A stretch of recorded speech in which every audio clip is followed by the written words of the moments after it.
நேற்று உதயநிதி அவர்களுடைய பிறந்த தினம். அதுல கமலஹாசன் அவர்கள் கலந்துகிட்டு பேசுறாரு. அப்பொழுது கண்ணை மூடிட்டு பார்க்கும்போது கமலஹாசன் பேசுறாரா இல்ல திமுக தொண்டன் யாராவது பேசிட்டு இருக்காங்களா அப்படின்ற அளவுக்கு டஃப் கொடுக்குற அளவுக்கு பேசிட்டு இருக்காரு.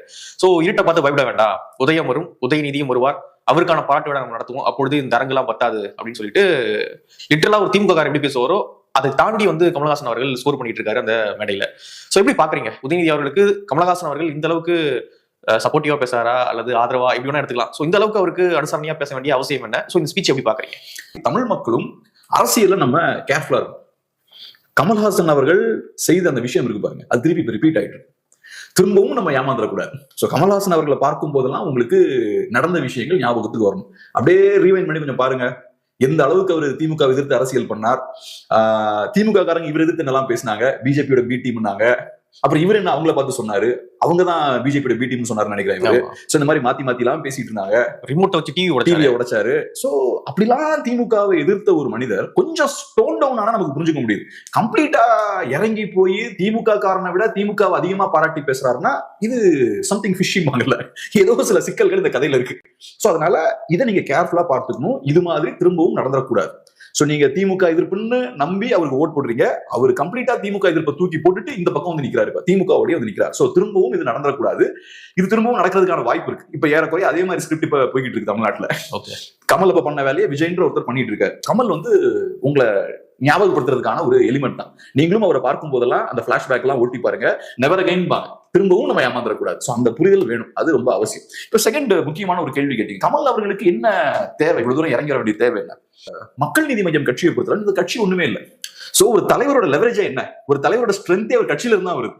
சோ இப்ப மக்கள் நீதி மையம்ன்ற கட்சிக்கு எந்த ஸ்ட்ரென்த்துமே இல்லைன்ற சூழல் ஆகும்போது கமல்ஹாசன் அப்படின்ற இண்டிவிஜுவல் ஒரு சாதாரண இண்டிவிஜுவலா மாறிடுறாரு. சோ அப்ப அவர் யாரை நம்பி இருக்காரு? இப்ப திமுக அவரை கட்சியை நம்பி அவர் இல்ல, அவர் திமுக நம்பி தான் இருக்காரு. சோ நேச்சுரலா இப்ப நீங்க கேட்டீங்கல்ல, ஏன் அவர் இந்த அளவுக்கு இறங்கி போறாருன்னு, அவரோட கட்சி ஸ்ட்ராங்கா இருந்து அவரோட கட்சிக்கு ஒரு 5% ஓட்டு இருந்ததுன்னா அவர் இந்த அளவுக்கு இறங்கி போக வேண்டிய தேவை ஏற்பட்டிருக்காரு. சும்மா எலெக்ஷனுக்கு ஒரு 6 மாசம் ஒர்க் பண்ணிட்டு அதுக்கப்புறம் திரும்ப காணாம போயிட்டு எலெக்ஷன் முன்னாடி திருப்பி ஒரு 6 மாசம் முன்னாடி வருது. இப்பயும் கமல்ஹாசன் எலெக்ஷன் தான் வந்திருக்காரு. கண்டிப்பா அதுக்கு முன்னாடி வருஷம் முன்னாடி ஆள் இல்ல, ஒரு இஷ்யூ பேசல. இப்ப எலெக்ஷன் கிட்ட வரும்போது தான் திரும்ப ஆக்டிவ் ஆயிருக்காரு. சோ இது வேற விதமான ஒரு அரசியல். எலெக்ஷன் டைம்ல மட்டும் கரெக்டா வெளியே வருது, மற்ற நேரங்கள்ல கட்சியும் இருக்காது, ஆர்கனைசேஷனும் இருக்காது, தொண்டர்களும் இருக்க மாட்டாங்க.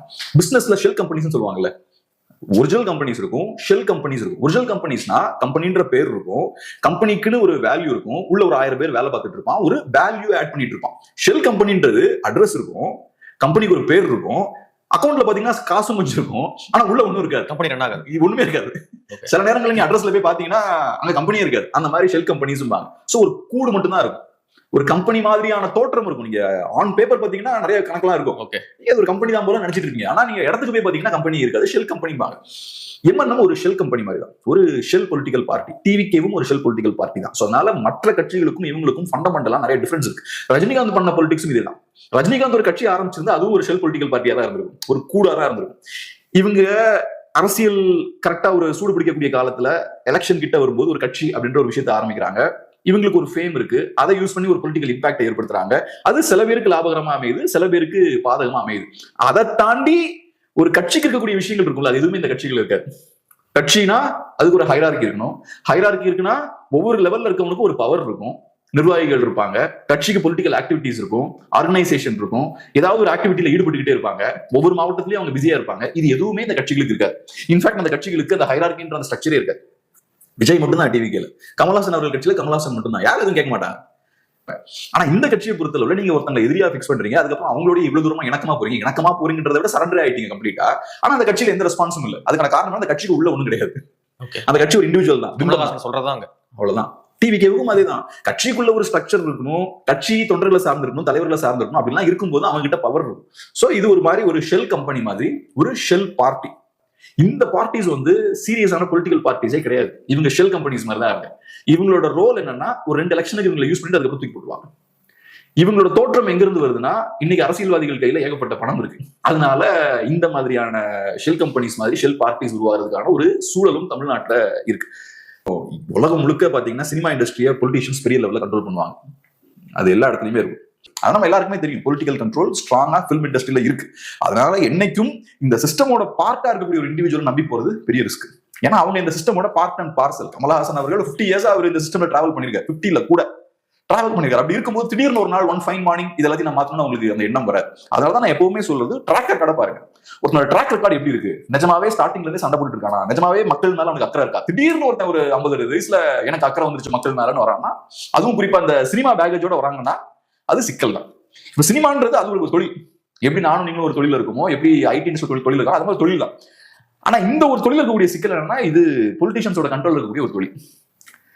பிளஸ் நான் ஏற்கனவே சொன்ன மாதிரி இவங்க எல்லாம் இண்டிவிஜுவல்ஸ், அவ்வளவுதான், ஃபேமஸான இண்டிவிஜுவல்ஸ். ஸோ நீங்க ஃபேமஸான ஒரு இண்டிவிஜுவலா இருக்கும்போது உங்களுக்கு இழக்கிறதுக்கு ரொம்ப நிறைய இருக்கு. நீங்க ஜஸ்ட் ஒரு இண்டிவிஜுவல் தான். நீங்க ரொம்ப பிரச்சனை எல்லாம் பண்ணீங்கன்னா பட்டு தூக்கி போட்டுருவாங்க அவங்கள. ஆக்டர்ஸ் வந்து இண்டஸ்ட்ரியலிஸ்ட் மாதிரி கிடையாது, அவங்களுக்கு பெரிய அந்த இன்ஸ்டிடியூஷனல் பேக்கப் கிடையாது, அவங்க இண்டிவிஜுவல்ஸ் தான். அவங்க ஒரு லிமிட்டை கிராஸ் பண்ணி போனாங்க, அவங்க ஒரு நாள் இல்லாம ஆக்கிடுவாங்க. ஸோ அந்த வீக்னஸ் இருக்குன்னு அவங்களுக்கும் தெரியும். ஸோ அதனால ஈஸியா அவங்கள ஸ்ட்ரிங்ஸை யூஸ் பண்ணி ஸ்ட்ரிங்ஸை புல் பண்ணி கண்ட்ரோல் பண்ணலாம். அதனால அவங்கள நம்பும் போது நம்ம ரொம்ப கவனமா இருக்கணும். ஒவ்வொரு எலெக்ஷன்லயும் ஒவ்வொரு டிஸ்ட்ராக்ஷன் நம்ம சொசைட்டில இருக்கு. மக்கள் நல கூட்டணியால மக்களுக்கு எந்த பிரயோஜனமும் கிடையாது. அது ஒரு complete distraction, agenda driven distraction அது. ஸோ ஒவ்வொரு எலெக்ஷன்லயும் ஒவ்வொரு டைவர்ஷன், ஏதாவது ஒரு புதுசா ஒரு விஷயத்தை கிரியேட் பண்ணி, ஒரு சென்சேஷனை கிரியேட் பண்ணி நிஜமான மாற்ற நோக்கி மக்கள் போகாம டைவர்ட் பண்றதுக்கு நிறைய விஷயங்கள் இருக்கு. 2016 நீங்க சொன்ன மாதிரி மக்கள் நல கூட்டணி, 2021 கமல்ஹாசன், இப்ப புதுசா இப்ப பெரிய பிளேயர் ஒருத்தர் இறங்கியிருக்காரு, விஜய் இப்ப இறங்கியிருக்காரு. ஸோ இந்த டைவர்ஷன்ஸ்லாம் இருக்கு. ஒரு கட்சி இருக்கு, ஒரு தலைவர் இருக்காருன்னா அவங்களோட பிஹேவியர் பேட்டர்ன் நம்ம ஸ்டார்டிங்ல இருந்து கரெக்டா பார்க்கணும். அதுல சில ரிப்பீட்டேஷன்ஸ் இருந்துகிட்டே இருக்கும், சில விஷயங்கள் பாத்தீங்கன்னா ரிப்பீட் ஆகிட்டே இருக்கும். அது அந்த கட்சியோட தலைவரோட கேரக்டர், அது குணம் சார்ந்த விஷயம். ஸோ நீங்க அதை மாற்ற முடியாது. இந்த கட்சிக்கு ஸ்டார்டிங்ல இருந்து அந்த கேரக்டர் இருக்கு, கிளியர் கட்டா டிஎம்கேயோட நலன்களை பாதுகாக்கக்கூடிய வேலையை தான் அவங்க பார்த்துட்டு இருக்காங்க.